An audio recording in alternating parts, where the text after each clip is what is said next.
Hoje é sexta-feira e esse é mais um dia debaixo do sol. O fruto do trabalho. Eclesiastes, capítulo 1, verso de número 3.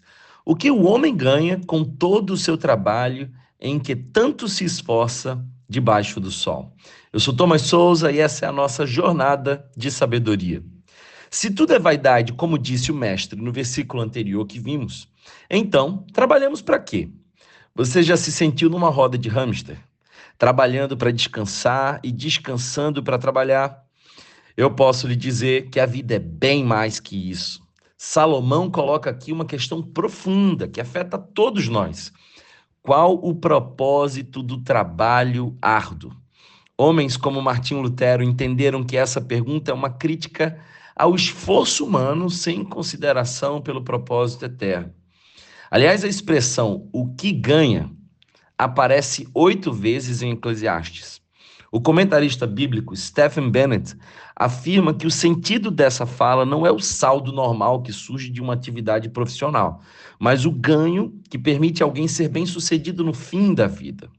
Ou seja, meus amigos, estamos novamente falando de sentido. Nesse texto, vemos aparecer o termo "debaixo do sol".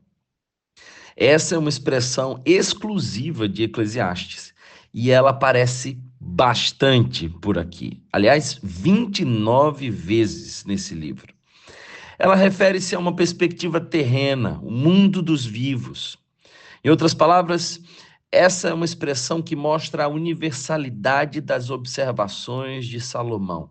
Sob o sol, ou seja, numa perspectiva meramente terrena, o trabalho não oferece verdadeiro proveito ou significado. Você já percebeu que atualmente uma quantidade enorme de pessoas estão trocando de carreira com muita facilidade, tentando encontrar ocupações que possam gerar realização? Eu percebo no meu consultório como psicólogo muita gente com crise profissional porque está projetando no trabalho a necessidade do próprio sentido. Aliás, quanto mais vazia de sentido uma geração está, mais ela procura preenchimento em coisas como o trabalho.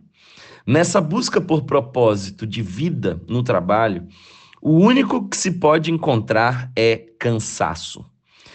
Nossos avós não tinham a expectativa de encontrar no trabalho algo que pudesse preencher o vazio deles, mas apenas um meio de sustentar a existência. Os nossos avós não faziam o que gostavam, aprendiam muitas vezes a gostar do que faziam, porque eles aprendiam a profissão da família em muitos casos e tinham uma expectativa mais baixa e ajustada na relação com suas ocupações profissionais. Para eles, ser alguém na vida não era sinônimo de ter um excelente emprego, nem de ter uma grande experiência prazerosa, mas de ter uma família e uma vida em paz. O trabalho como um fim não pode satisfazer. É isso que o mestre nos diz. Ele critica a visão secularizada que reduz o trabalho a um mero instrumento de realização pessoal ou de acúmulo de riqueza. A ideia aqui, meus amigos, é de dizer que o trabalho humano é importante, não é irrelevante, mas é incapaz de dar sentido à vida. O trabalho não pode dar sentido a um homem sem propósito, mas a um homem com sentido pode dar muito propósito ao trabalho. O trabalho não pode dar sentido a um homem sem propósito. Repito, mas um homem com sentido pode dar muito propósito ao trabalho. Quando realizado em Cristo, o trabalho participa do plano redentor de Deus.